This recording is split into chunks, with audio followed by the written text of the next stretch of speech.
Negative externalities of production in the beef market. The good, beef. In a market, there are two types of goods, merit and demerit. Merit goods are private goods that when consumed will have external benefits to the individual and society as a whole. However, consumers and producers do not usually appreciate some of these benefits. Therefore, merit goods are commonly underproduced in a free market. Demerit goods, on the other hand, are private goods that when consumed will have external costs to individuals and society as a whole. However, consumers and producers usually do not consider these costs. Demerit goods are often overconsumed and therefore overproduced in the free market. Beef is an example of a demerit good. The consumers of beef receive their own personal and individual benefits when consuming the good.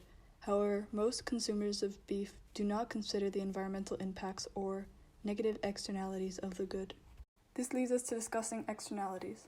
Externalities are benefits or costs, and they occur when the production or consumption of a good or service creates spillover benefits or costs to a third party that was not involved in the market transaction. If an externality is not moderated, the effect of the externality will lead to market failure. Market failure occurs when the production or consumption of a good or service in a free market takes place at a level that is not socially optimal. There are many types of externalities. The first are positive versus negative externalities. Positive externalities apply when the externalities are benefits, whereas negative externalities mean the externalities are costs to society. Then there are consumption versus production externalities. Consumption externalities are created through the purchase and use of the good by consumers, while production externalities are created through the production process of a good. The externalities specific to beef production are impaired human health due to cholesterol and overconsumption of beef by society members, and overuse of antimicrobials, which is an issue as the overuse of antibiotics to keep cows healthy results in bacteria developing immunity to antibiotics. According to a U.S. government site on antibiotic resistance, more than 2.8 million antibiotic-resistant infections occur each year, and as more bacteria evolve, these numbers are only expected to increase. Poor animal welfare is usually another main externality, as cows are crammed into too small pens. Lack of biodiversity is another, as the land must be cleared of all other animals in order to put up a cow farm. The world has been so overpopulated by livestock that 94% of mammal biomass, excluding humans, is livestock. The cow farms contribute to climate change through the air pollution of greenhouse gases, and they also ruin the soil and water systems in the area around them. From these externalities listed, it is evident that a majority of the externalities from beef are negative and come from the production process. Therefore, they are negative externalities of production. This is the graph for the market of beef in the United States of America. In this graph, however, the demand and supply curves are inaccurate. The price elasticity of demand for beef is around 0.9, which is very nearly 1, making it unitarily elastic. This is because beef has some substitutes, but is also a relatively small proportion of the average person's income. The price elasticity of supply for beef, however, is much less than 1, making it very inelastic.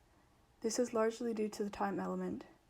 In order to respond to a change in price, cow farmers would need to raise an entire new batch of cows to produce the beef, which takes a long time, making the production relatively inelastic.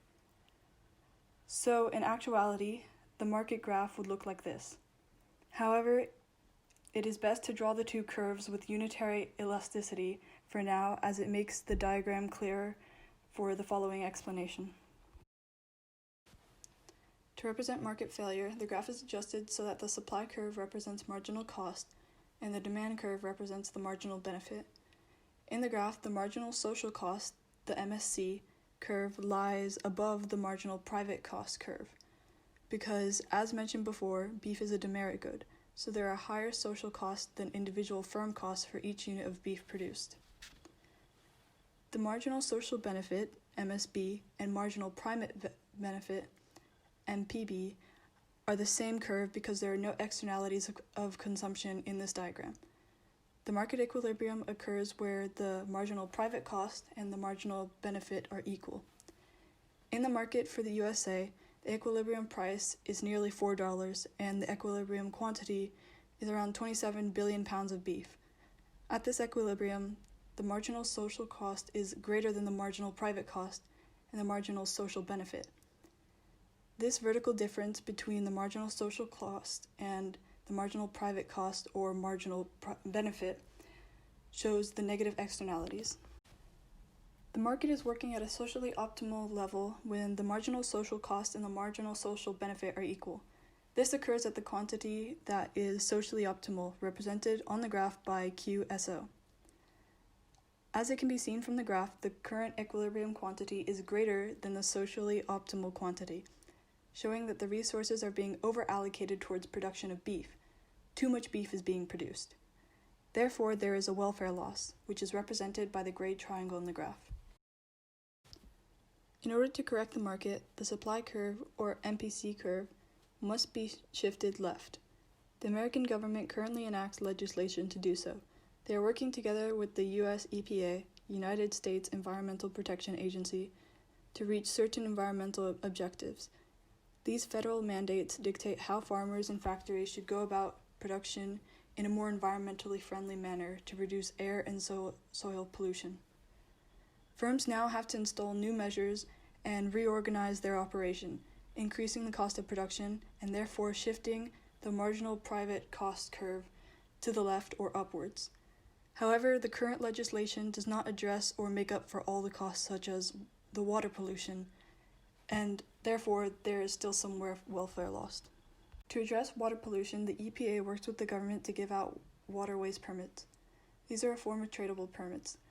The government sets a level of admitted pollution per year and splits permission to pollute into tradable emission permits. Then, all farms that are able to provide for 100,000 people or more must apply for a permit. These permits can be sold between farms depending on who needs to pollute more than others, but the overall nationwide quota set by the government must not be passed. This increases many farms' cost of production as they now need to buy credits and permits in order to maintain their production. There is one more solution the government could put in place, a corrective tax. While there is already a small standard tax on beef, having a higher tax on beef would increase the marginal private cost and once again decrease welfare loss. Welfare loss decreases as even though a tax burden must now be shared between consumers and producers, the overall society is better off, and the tax creates revenue for the government, which it can use to provide free public goods and services. A graph can be used to visually show the solutions to negative externalities of production. If the government taxes, enforces legislation, or introduces tradable emission permits, the cost of production are going to increase and the supply curve shifts to the left or upwards. Due to price mechanisms and the laws of supply and demand, the market will shift and reach a new equilibrium. At this new equilibrium, the quantity, Qn, has decreased from before the change, showing that less beef is being produced. Therefore, the welfare loss represented by the new gray triangle has been reduced.